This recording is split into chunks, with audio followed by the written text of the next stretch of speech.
In nomine Patris et Filii et Spiritus Sancti. Amém. Estamos, caríssimos, então, no sábado da sexta semana, depois de Pentecostes, celebrando Santo Apolinário, esse bispo. Qual a importância dessa celebração? Ora, São Apolinário, bispo de Ravenna, foi ordenado e designado por Pedro para a Sé de Ravenna. Essa é a grande importância. Ele nos liga a Pedro, né? E ao seu ministério universal. Mostra como, claro que não é só este o caso, né? Pedro esteve em outras sedes e deixou sucessores em outros postos, mas enfim, mostra como de fato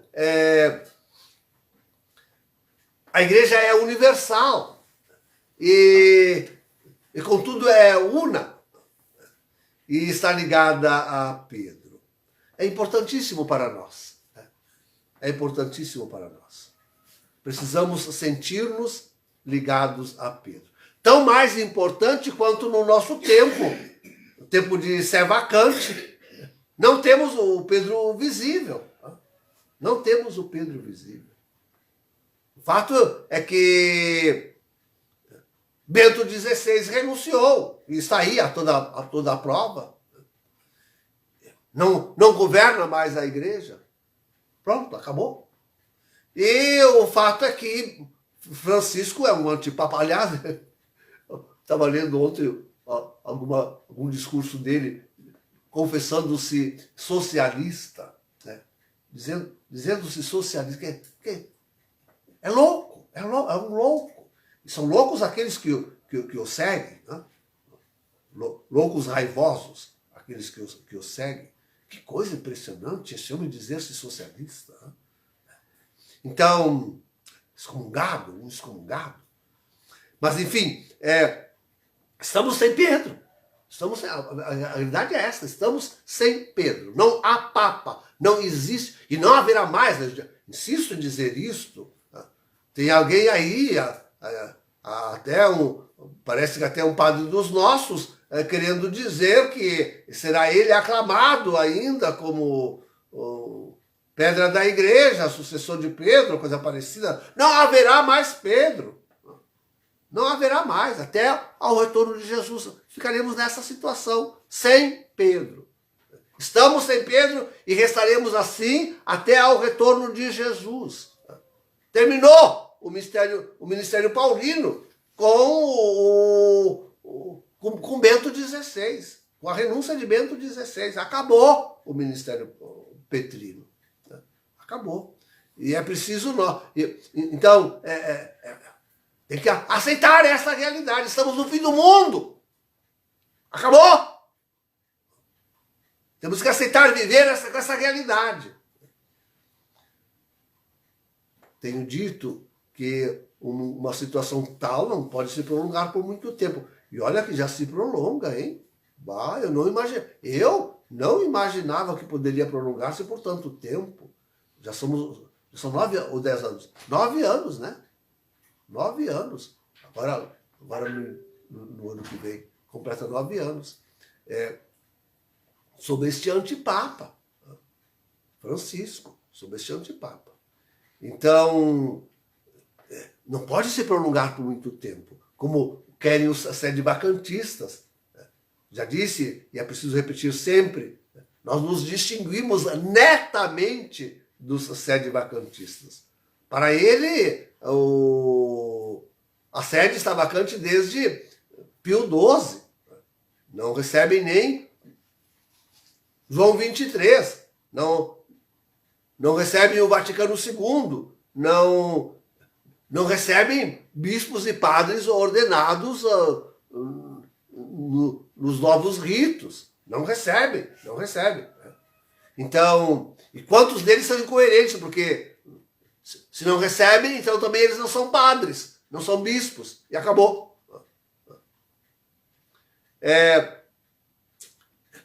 Nós nos distinguimos netamente de sede-vacantistas. Não somos sede-vacantistas. Seja dito isso com todas as letras e bem claro. Nós seguimos a Santa Igreja em todo o seu magistério até Bento XVI. Com certeza temos todas as críticas a um concílio pastoral, por demais. Pastoral. E temos os olhos abertos para o enfraquecimento da igreja nos pontificados, nos últimos pontificados, com certeza. E destes não se exime João Paulo II e sequer o pobre de Bento XVI. Não se exime.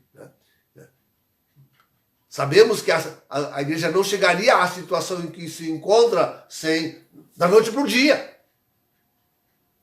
Da noite para o dia não chegaria a situação em que se encontra. De jeito nenhum. De jeito nenhum. Não chegaria. Foi longa a preparação. Longa a preparação.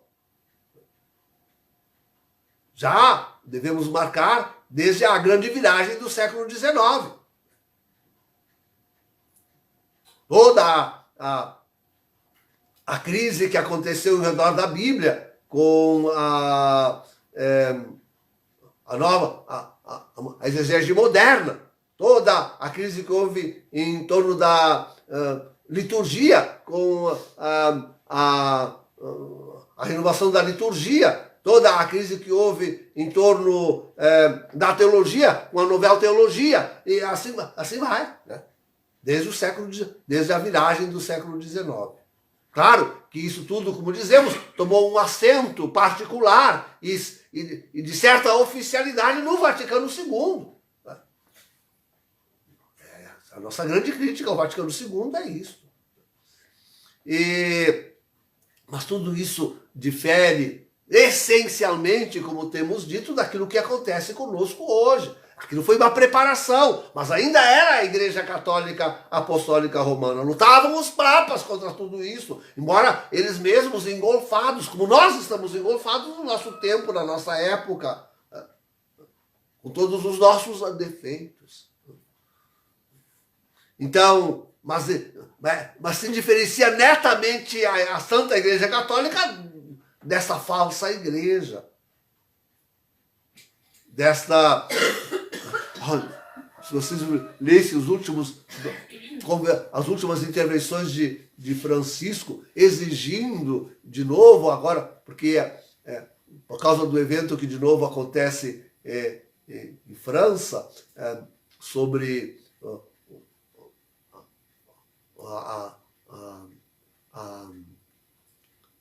as dificuldades climáticas, a insistência de Francisco com os seus bispos, não é só ele, numa conversão ecológica. Que nojo que me dá de dizer essas palavras, conversão ecológica, e falando na Mãe Terra e todas essas coisas, na sua Laudato Si, o horror. Francisco é outra coisa, netamente diferente da Santa. É falsa, essa não é a Igreja Católica. Ali não está mais a Igreja Católica. Conservam a aparência, os nossos edifícios, conservam a aparência, os nossos ofícios, né? Conservam a aparência, todo o poder da Igreja diante do mundo. Né? Conservam tudo isso. Nós não temos nada a não ser a fé. Esta sim. Conservamos nós a fé. A ligação com Pedro, que se dá pela fé. Nós é que estamos ligados à Santa Igreja Católica, a verdadeira, a Pedro, aquela que esteve com ele até Bento XVI. Nós é que queremos conservar isto, a todo o custo, a toda a luta. O que nós queremos é conservar essa comunhão com a Santa Igreja Católica, que atravessa estes séculos e chega no seu magistério a Bento XVI. Queremos conservar isto. Então,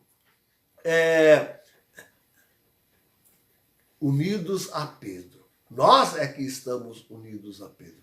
Esta contra-igreja, como eu a chamo, ela não está unida a Pedro. guarda só a aparência de catolicidade. Ela já é a nova religião propugnada pela ONU, pela elite mundial, pela The Economist e coisas e tal. Ela já é a nova religião capaz de abrigar sob si tudo quanto é heresia, tudo quanto é cisma, tudo quanto é religião que exista neste mundo. Ela já é isto. Ela já é isto. Nós não. Queremos conservar a Igreja Católica Apostólica Romana, assim como ela persistiu unida até Bento XVI, até o final do seu ministério. Assim queremos nos conservar. Claro que isso não pode se protrair por muito tempo. Não perdermos nós a memória, não perdermos nós a identidade. Estar sem Pedro é perigosíssimo. E temos visto cada padre, cada bispo puxando por um lado, todo mundo desorientado. Tinham que ouvir esses meus sermões.